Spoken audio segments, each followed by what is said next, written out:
Sir app की first grade वाली book ले आई, बड़ी गजब है। रूप कंवर, वेरी गुड, बहुत शानदार। तो उत्तर क्या आएगा? आएगी हमारी मोना। हमारे राजस्थान की मोना, अर्जुन पुरस्कार मिला है। मोना अग्रवाल लगाती है निशाना। क्या लगाती है? निशाना लगाती है। और अब की बार तो लगा दिया निशाना। और किस में? पेरिस पेरा ओलंपिक में। पेरिस पेरा ओलंपिक 2024 में कांस्य पदक जीता है। और जाहिर सी बात है कि ओलंपिक में जब पदक जीतता है कोई खिलाड़ी तो उसे पुरस्कार मिलता है। और तुरंत प्रभाव से मोना अग्रवाल को राजस्थान सरकार ने, केंद्र सरकार ने सॉरी, अर्जुन पुरस्कार दिया। और कितने लाख रुपए? 15 लाख रुपए। अब ये 15 लाख रुपए अहमियत नहीं रखते कि भी 15 लाख, क्योंकि जब इन्होंने कांस्य जीता तो सरकार ने इनको 1 करोड़ रुपए दी। ओलंपिक में जो कांस्य जीतेगा 1 करोड़, रजत जीतेगा 2 करोड़ और गोल्ड जीतेगा 3 करोड़। और यहाँ अर्जुन पुरस्कार में 15 लाख। तो ये 15 लाख नहीं, ये बहुत बड़ा अवार्ड है, अर्जुन पुरस्कार। और साथ में अर्जुन की प्रतिमा क्यों दिया? बोले अर्जुन जैसा निशाना लगाया है और कांस्य पदक जीता है। किसने? मोना अग्रवाल। ठीक है। ताजा ताजा बता देता हूँ, श्याम सुंदर स्वामी। श्याम सुंदर स्वामी बीकानेर के हैं। कहाँ के हैं? बीकानेर के हैं। और हाल ही में पैरा तीरंदाजी एशिया कप 2025 बैंकॉक में हुआ है। बैंकॉक 2025 में हुआ है। इन्होंने 2 स्वर्ण और 1 रजत जीती। क्या बात है, गजब की बात है। इस खिलाड़ी को याद रखना, क्योंकि आरपीएससी फर्स्ट ग्रेड संस्कृत विभाग में इतना पूछा गया था कि श्याम सुंदर स्वामी का संबंध किस खेल से? तीरंदाज। और मैं आपको बता देता हूं, इन्होंने तीरंदाज की कंपाउंड प्रतिस्पर्धा के अंदर पदक जीता। ये भी आपको तो निश्चित है कि आरपीएससी इस खिलाड़ी को पूछेगी। कमाल का खिलाड़ी है, 2 ओलंपिक में जा चुका है। हालांकि दुर्भाग्य से इन्हें पदक नहीं मिला। और अवनी तो हमारी गोल्डन परी है ही है। इन्होंने पेरिस के अंदर जीता गोल्ड, ठीक है, और टोक्यो के अंदर जीता 1 गोल्ड और 1 कांस्य। तो यहाँ पैसे की तो कोई कमी है ही नहीं। और सबसे इंपॉर्टेंट, परीक्षा पे चर्चा हुई 10 फरवरी को, और नरेंद्र मोदी जी ने अवनी को लिया साथ में। बोले आ जाओ, हमारे भारत के जाबाज खिलाड़ियों को, विद्यार्थियों को कैसे अनुशासन में रहना है और कैसे विषम परिस्थिति होने के बावजूद भी हम अपने लक्ष्य को भेद सकते हैं, वो अवनी लेखरा ने बताया था ना। वो अवनी। और सुंदर सिंह गुर्जर भी सुंदर ही है। पेरिस पैरा ओलंपिक में कांस्य, टोक्यो पैरा ओलंपिक में भी कांस्य। तो ये जो चीजें मैंने बताई है, यहाँ से हर बार एक एक हर परीक्षा में क्वेश्चन पूछ। हाँ, बहुत सारे अवार्ड मिले हैं अवनी को। 2022 में पद्मश्री मिला, 2021 में मेजर ध्यानचंद खेल रत्न पुरस्कार मिला, 2024 में श्री शक्ति अवार्ड मिला, 2024 में para athlete of the year रही, है ना। हाँ, तीरंदाजी गोल्ड सिल्वर मेडल याद रखियो, बहुत ही गजब है। ओके, दूसरा प्रश्न।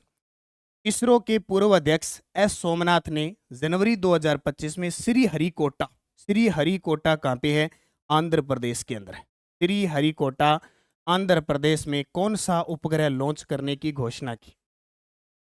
ये घोषणा की थी एनवीएसटी 2.0। अब इस प्रश्न को देखो। इसरो के पूर्व अध्यक्ष एस सोमनाथ ने जब घोषणा की थी, तब इसरो के अध्यक्ष थे सोमनाथ जी। नाथ याद रखियो, महादेव, सोमवार महादेव। और अंतरिक्ष में कौन रहता है? भगवान रहते हैं। पहले तो कौन रहते? शिव जी रहते थे, अब नारायण आ गए।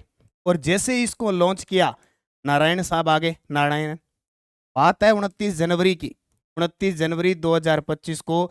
और ये इस श्री हरिकोटा का 100वां मिशन है।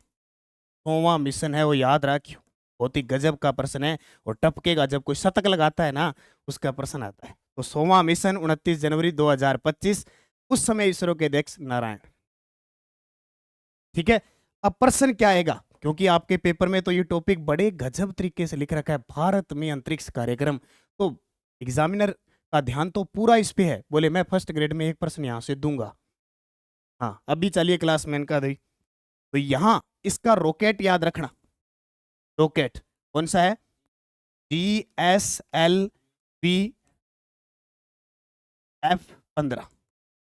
ये रॉकेट है, इससे गया था ये। इस रॉकेट से उपग्रह को लॉन्च किया था। जब घोषणा की तब सोमनाथ जी थे, और जब लॉन्च किया जब नारायणन थे, इसरो के अध्यक्ष। हाँ, इसरो की स्थापना 15 अगस्त 1969 को बेंगलुरु इसका मुख्यालय। ठीक है, याद रखना बहुत इंपॉर्टेंट है। 02 उपग्रह लॉन्च किया और श्रीहरिकोटा ने अपना 100वां मिशन लॉन्च किया यहां से। ठीक है, और ये क्या चीज है ये पूछ ले तो ये एक नेविगेशन सैटेलाइट है, नेविगेशन सैटेलाइट, याद रखना इसको। अगला प्रश्न, प्रधानमंत्री नरेंद्र मोदी ने ग्रामीण भारत महोत्सव 2025 का उद्घाटन कहाँ किया? प्रधानमंत्री नरेंद्र मोदी ने, और आपके ये महोत्सव है ना, सम्मेलन वगैरह है, ये प्रश्न सीधे सीधे आते हैं। हालांकि राष्ट्रीय स्तर के प्रश्नों में कोई ज्यादा घुमाते नहीं है प्रश्न को, लेकिन अगर हमें पता नहीं है तो हम वैसे ही घूम जाते हैं। ठीक है, तो इसको खास करके याद रखना। उत्तर आएगा नई दिल्ली। ठीक है, और नई दिल्ली में एक स्थान है भारत मंडपम। आपको मैं बहुत बार ये बताता हूँ कि नई दिल्ली में जो भारत मंडपम है ना, उसके तर्ज पर राजस्थान में जयपुर के अंदर राजस्थान मंडपम तैयार हो रहा है, ये भी ध्यान रख। हाँ, ग्रामीण भारत महोत्सव 2025, इसका आदर्श वाक्य जरूर याद रखना। आदर्श वाक्य है गांव बढ़े, गांव बढ़े तो देश बढ़े। सीधी सी बात है कि अगर गांव में विकास होगा तो हमारे राज्य का, देश का विकास होगा। और महात्मा गांधी जी ने विकेंद्रीकरण की प्रक्रिया को गांव से ही स्टार्ट किया। बोले गांव की लोगों की आत्मा गांव में बस। ठीक है, हाँ, आरआरबी ग्रुप डी के लिए, बिल्कुल रेलवे के लिए, एसएससी जीडी के लिए, कोई भी राजस्थान का एग्जाम है, ये क्वेश्चन काम आएंगे। साईं पेरांजपे को पद्म पाणी लाइफ टाइम अचीवमेंट अवार्ड किस महोत्सव में दिया गया? साईं परांजपे को पद्म पाणी लाइफ टाइम अचीवमेंट अवार्ड किस महोत्सव में दिया गया? बताओ भी, अवार्ड से संबंधित, किससे भी संबंधित प्रश्न आएगा। ओके, तो इसका उत्तर आएगा अजंता एलोरा अंतर्राष्ट्रीय फिल्म महोत्सव, AIFF। और सीधी सी जानते हो आप कि अजंता एलोरा कहाँ पे है? महाराष्ट्र। ठीक है, महाराष्ट्र में। और ये जो संस्करण हुआ, ये 10वां संस्करण। गोटा लगा लेना, जो चीज मैं आपको यहाँ बता रहा हूँ ना, टपकेगी। और आपने फर्स्ट ग्रेड में अगर 10 में से 9%, 8% सही कर दिया ना, तो बेड़ा पार है, बहुत अच्छे नंबर बनेंगे। तो अजंता एलोरा अंतर्राष्ट्रीय फिल्म महोत्सव, महाराष्ट्र, 10वां संस्करण। भारत के पहले जेनरेशन बीटा बच्चे का नाम क्या है? भारत के पहले जेनरेशन बीटा बच्चे का नाम याद रखियो। 2025 में वो बेटो आ गयो, जनरेशन आती है, कभी 2G 3G 4G 5G आ गया, वैसे हर साल जनरेशन आती है, तो ये बीटा आ गया। तो इसकी जनरेशन का नाम है फ्रेंकी रेमू आर्ट डिका जादेंग। ठीक है, शॉर्टकट में याद रखियो जादेंग। और नेओ बेटो किसो आ गयो जनरेशन आलो? जादेंग। ठीक है, और इसका जन्म हुआ था मिजोरम, मिजोरम में। अब सीधी सी बात है, मिजोरम और इधर भाषा इनकी मिजो है, तो ऐसी भाषा में आएगा, मिजोरम में जन्म। और ये जनरेशन रहेगा 2025 से 2039 तक। ठीक है, इससे पहले जो जनरेशन थी पूर्व में, वो 2013 से लेकर 24 तक रही, इसका नाम था अल्फा। कौन सी जनरेशन थी? 2013 से 24 जनरेशन चली अल्फा। अल्फा बीटा गामा सुना है ना, अल्फा। ठीक है, अल्फा रही थी। अब 25 से लेकर 39 तक मिजोरम में जन्मी फ्रेंकी रेमाउ डिका जादेंग। बस याद रखियो, जादेंग मिजोरम। प्रश्न ऐसे आएंगे, और मैं बार बार एक ही बात बता रहा हूँ, ऐसे प्रश्न पढ़ने पड़ेंगे। फर्स्ट ग्रेड का ग्रेड पे देख लो कितना है, और 2026 में लग रहा है 8वां वेतन आयोग, थब्बो एक रुपया आवेगा यहाँ, पांडा भर भर के। लग जाओ फटाफट इस भर्ती में। डॉक्टर राजगोपाल चिदम्बरम का निधन हो चुका है, यह किस क्षेत्र में प्रसिद्ध थे? वेरी वेरी इंपॉर्टेंट है, और आपके टॉपिक का है। डॉक्टर राजगोपाल चिदम्बरम का निधन हो गया, वह किस क्षेत्र में प्रसिद्ध थे? परमाणु ऊर्जा। इस क्षेत्र में, ये भी टॉपिक है आपके, परमाणु ऊर्जा। और ये जो हमारी बुक है, इसमें 2011 से 24 तक का किस प्रकार फर्स्ट ग्रेड ने क्वेश्चन पूछा है, उसी के आधार पर तैयारी है। तो मैं कहता हूं इसके अंदर आपको परमाणु ऊर्जा, अंतरिक्ष कार्यक्रम और रक्षा प्रौद्योगिकी, तीनों के टॉपिक मिले। ठीक है, ये जो चिदम्बरम साहब है, इन्हें 1975 में पद्मश्री मिला था, और 1999 में पद्म विभूषण मिल चुका है। अगर क्वेश्चन कथन से आए तो आप गलत नहीं करोगे, पद्म विभूषण, बहुत बड़ा पुरस्कार। ठीक है, और क्यों याद किया जाता है? क्योंकि चिदम्बरम साहब परमाणु ऊर्जा आयोग के अध्यक्ष रहे, परमाणु ऊर्जा आयोग के अध्यक्ष रहे थे। कब से कब तक? 1993 से लेकर 2000 तक, बहुत बड़ा सफर तय किया था। 93 से 2000, ये प्रश्न आ सकता है। हाँ, 1974 के अंदर, 1974 और 1998 जो परमाणु परीक्षण हुआ था, परमाणु परीक्षण में शामिल थे। तो है ना गजब के बाद, बहुत बड़े प्रसिद्ध व्यक्ति, हम कहेंगे प्रसिद्ध व्यक्ति और चर्चित व्यक्ति है। हाँ, 1974 से 98 भूमिका इस बुक में बहुत शानदार है, बिल्कुल। स्माइल बुद्धा, ऑपरेशन शक्ति, हाँ अंशु सही है। यूआरओ की बुक आ जाएगी, बस बजट आ जाए राजस्थान सरकार का, फिर आ जाएगी।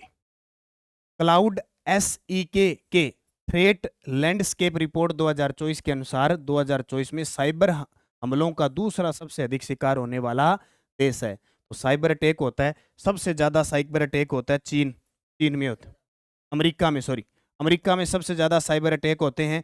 और दूसरा है भारत, ये लो जी, अमेरिका में सबसे ज्यादा खाते चट होते हैं, दूसरे नंबर पे भारत आता है, और तीसरा आता है इजराइल वालों के चट। अब जरूरी नहीं कि साइबर अटैक अकेला पैसे का होता है, किसी भी प्रकार का साइबर अटैक हो सकता है। 1000 किलोमीटर तक विस्तार के बाद दुनिया का तीसरा सबसे बड़ा मेट्रो रेल नेटवर्क किस देश के पास है? 1000 किलोमीटर तक विस्तार, दुनिया का तीसरा सबसे बड़ा मेट्रो रेल नेटवर्क किस देश? तो ये हमारा प्यारा भारत है, क्योंकि जैसे जनसंख्या खतरनाक तरीके से बढ़ रही है वैसे विस्तार जरूरी है। जैसे अपने राजस्थान में सिर्फ जयपुर में मेट्रो है, बाकी हमारे देश के बड़े बड़े गुड़गांव, दिल्ली, मुंबई, चेन्नई, इन बड़े बड़े शहरों, कलकत्ता, इन सब में मेट्रो है। ठीक है। और सबसे ज्यादा तो आपको पता है चाइनीज, चाइनीज कुछ भी बना देते हैं, इनमें जनसंख्या तो है ही खूब सारी, फिर भी, और अमेरिका वैसे विकसित है तो चाइनीज बढ़ा देते हैं, और उसके बाद अमेरिका, और भारत में भी पीछे नहीं रहता। याद रखना, ये प्रश्न ऐसे रैंक वाले आते आते हैं। 6 जनवरी 2025 को प्रधानमंत्री नरेंद्र मोदी ने किस रेलवे डिवीजन का उद्घाटन किया जो उत्तरी रेलवे जोन का 69वां डिवीजन बन गया? तो 69वां डिवीजन बन गया जम्मू रेलवे डिवीजन। ठीक है। 7 जनवरी 2025 को केंद्रीय गृह मंत्री अमित शाह ने भारत मंडपम नई दिल्ली में किस पोर्टल का शुभारंभ किया? केंद्रीय गृह मंत्री अमित शाह ने भारत मंडपम, तो ये है भारत पोल, ये भारत पोल साइबर सुरक्षा है, आर्थिक सुरक्षा है, सबसे मदद करे। ठीक है। हाँ ठीक है, बाकी 2-3 और ही है, जैसे संचार साथी वगैरह। एरो इंडिया 2025 एशिया का प्रमुख एरोस्पेस प्रदर्शनी कब और कहां आयोजित की गई? एरो इंडिया 2025 एशिया का प्रमुख एरोस्पेस प्रदर्शनी कब और कहां आयोजित की जा रही? तो कहां? 10 से 14 फरवरी 2025 बेंगलुरु। केंद्रीय पशुपालन और मत्स्य पालन मंत्री राजीव रंजन सिंह ने देश के पहले जैविक मत्स्य पालन क्लस्टर का शुभारंभ कहां किया? केंद्रीय पशुपालन और मत्स्य पालन मंत्री है राजीव रंजन सिंह, देश के पहले जैविक मत्स्य पालन क्लस्टर का शुभारंभ कहां किया? कहां किया? सिक्किम। कहां पे? सिक्किम के। विकासशील देशों के समूह ब्रिक्स का हाल ही में पूर्ण सदस्य कौन बना है? ये लो जी, ब्रिक्स, नाम से ही आपको बहुत कुछ सीखने को मिलेगा। ब्रिक्स में बै से क्या आ जाता है? भारत, आर से रसिया यानी रूस, ई से, चाहे इससे ब्राजील कर लो, ब्राजील, रसिया, इंडिया, चाइना और साउथ अफ्रीका। पहले जब ये ब्रिक्स बना था 2009 में, तब ये ब्रिक था। फिर एस, साउथ अफ्रीका 2010 में जुड़ा। अब उस बाद में देश जुड़ते गए, अभी हाल ही में इंडोनेशिया जुड़ा है, 10वां इंडोनेशिया जुड़ा है। 9वां कौन सा जुड़ा? 9वां। ठीक है, 10वां इंडोनेशिया, ये प्रश्न पूछा जा सकता है, हो सकता है 9वां पूछ ले। तो नाइजीरिया, नाइजीरिया, नाइजीरिया जुड़ा, ये याद रखना फिक्स है। ये कथन से अगर प्रश्न आ गया, आरपीएससी ने अपना ट्रेंड बदल दिया है, अब चलते चलते वो सत्य है असत्य कथन वाले प्रश्न। ठीक है। और ये इंडोनेशिया को तो याद रखियो, इंडोनेशिया क्यों याद करना है? 76वां गणतंत्र दिवस बनाया था हमने। कौन सा? 76वां गणतंत्र दिवस बनाया, और उसके मुख्य अतिथि कौन थे? और नाम से बड़ा गजब का नाम है, प्रोबोबो, बस याद रखियो। ठीक है, इतो याद रखियो, प्रोबोबो, शॉर्टकट में याद रखना इंडोनेशिया। और पहली बार हमने गणतंत्र दिवस बनाया था ना, उसमें भी इंडोनेशिया के राष्ट्रपति मुख्य अतिथि थे, आप जानते होंगे। हाँ बिल्कुल, ईओआर वाले ज्वाइन करो, क्यों नहीं करोगे? ईओआरओ के लिए तो बहुत ही खास है। हाँ, प्रोबोबो सुब्रियांतो। ठीक है सर, आइए हम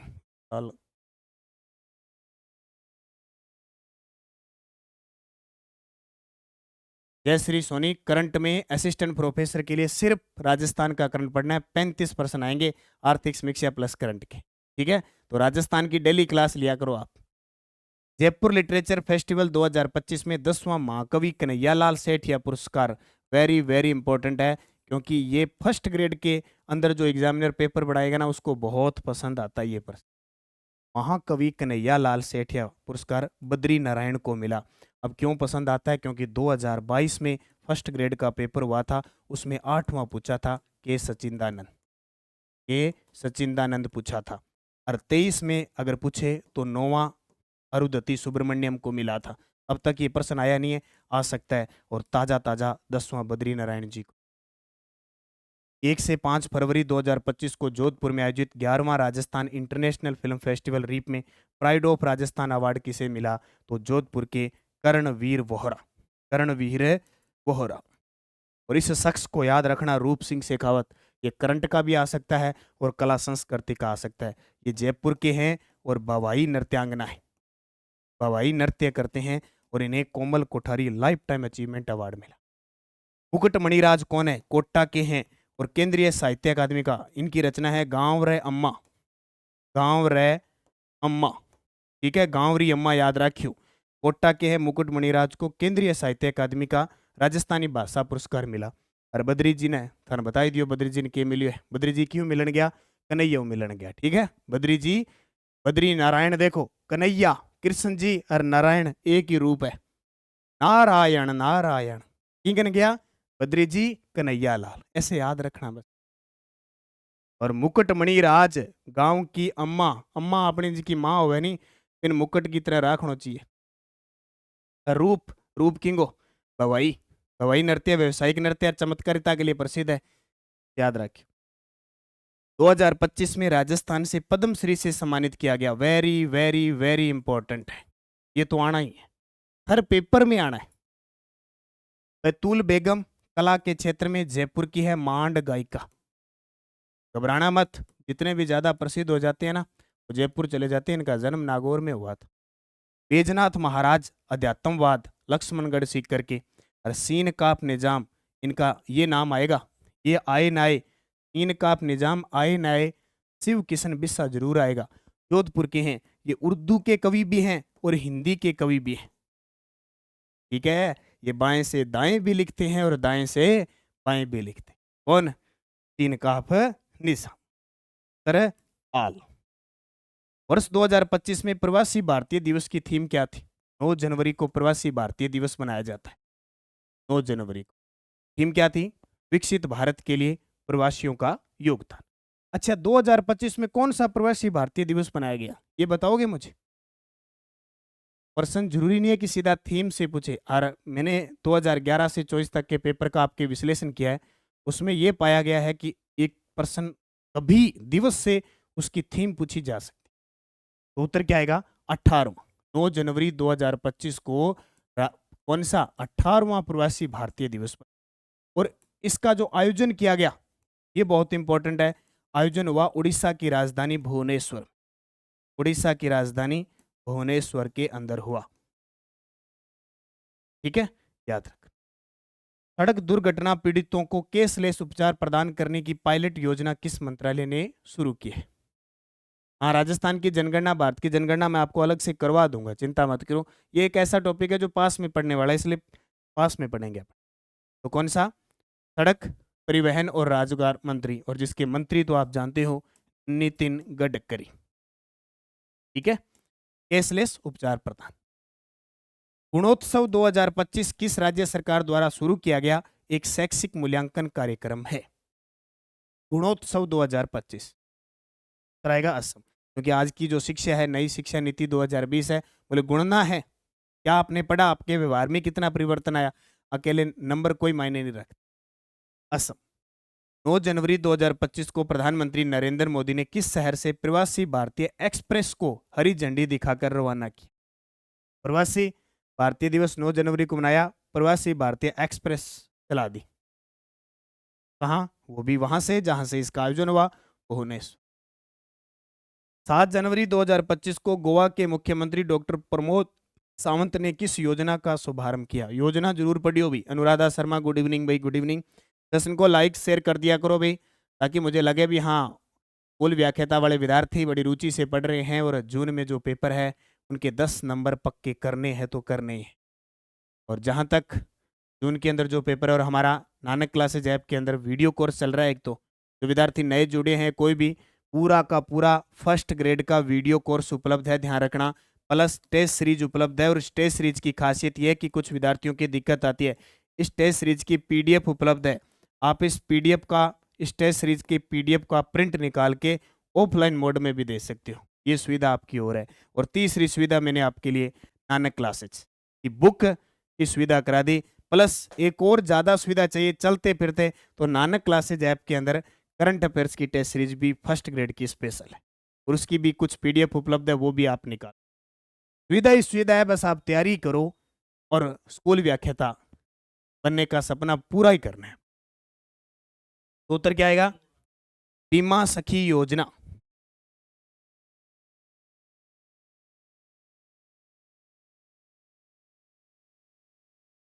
आर जाट सर, LIC वाल LCA, हाँ LCA वाले ज्वाइन कर सकते हो। और एक और बता देता हूँ, इस हमारे वीडियो कोर्स के अंदर समस्या आती है करंट की और मैथ की, साइंस की, हिंदी, इंग्लिश, रीजनिंग, ये सब करवाया हुआ है, ठीक है। हाँ URO की क्लास वैसे चल रही है, पूरा का पूरा, मतलब आपको 75 क्वेश्चन कंप्लीट करवाने 150 अंक के, उसी के अकॉर्डिंग है, ध्यान रखना, ठीक है।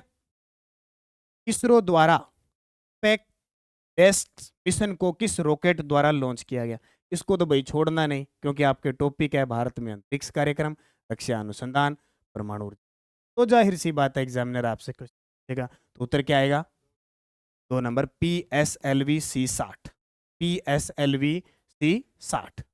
फोटो लगा लियो इन। करंट अफेयर्स 1 साल का तो आएगा, चाहे कितना ही कर लियो, बाकी पढ़ो थारी मर्जी।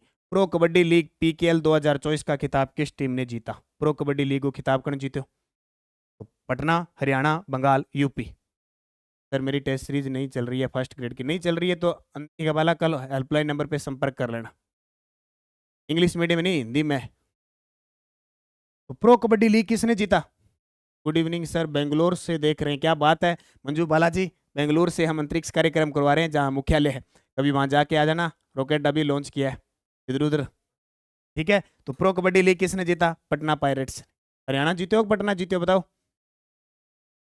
पटना को हराकर, हाँ सही है, हरियाणा जीते हो, भी पटना ना रहा आगे, के बात, बढ़िया, ओके। 31 दिसंबर 2024 को किस टीम ने 33वीं बार घरेलू फुटबॉल टूर्नामेंट संतोष ट्रॉफी जीत ली? संतोष ट्रॉफी कौन जीती है? पश्चिम बंगाल। पश्चिम बंगाल। भारत के पहले समुद्र पर बने ग्लास ब्रिज का उद्घाटन हाल ही में किस राज्य में किया गया? समुद्र के ऊपर ग्लास ब्रिज, कांच चालो ग्लास अलत्रिया ब्रिज बना दियो, तो तमिलनाडु के अंदर। हाँ हरियाणा, हरियाणा, वेरी गुड।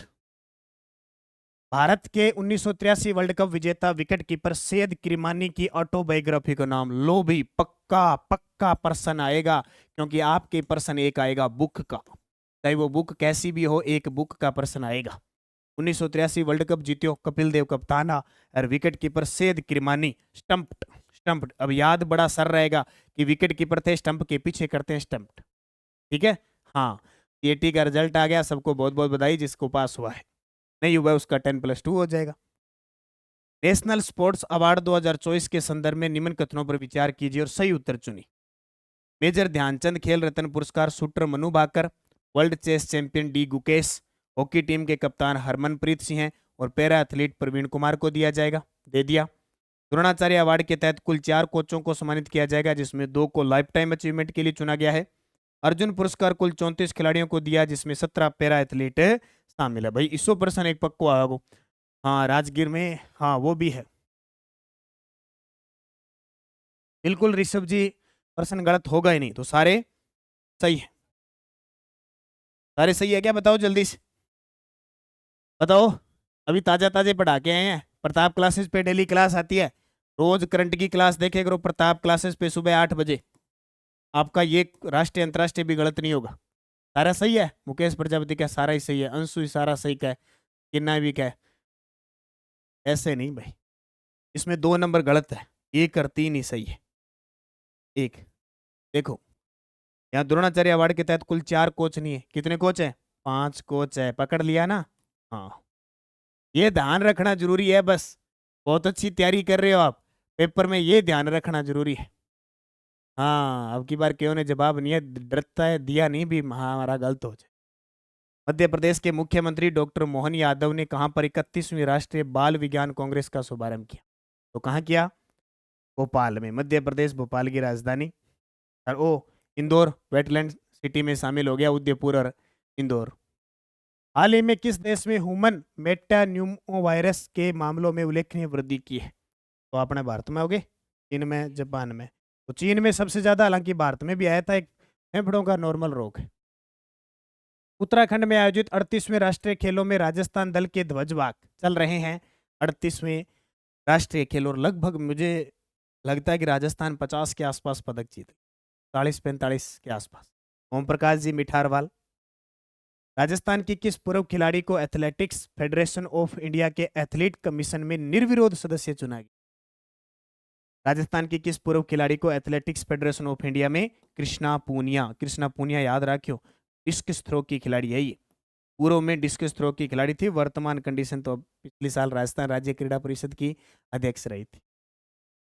76वें गणतंत्र दिवस के एट होम कार्यक्रम में आमंत्रित नमो ड्रोन दीदी रितु मीणा किस जिले की निवासी है? नमो ड्रोन दीदी रितु मीणा बारां की है।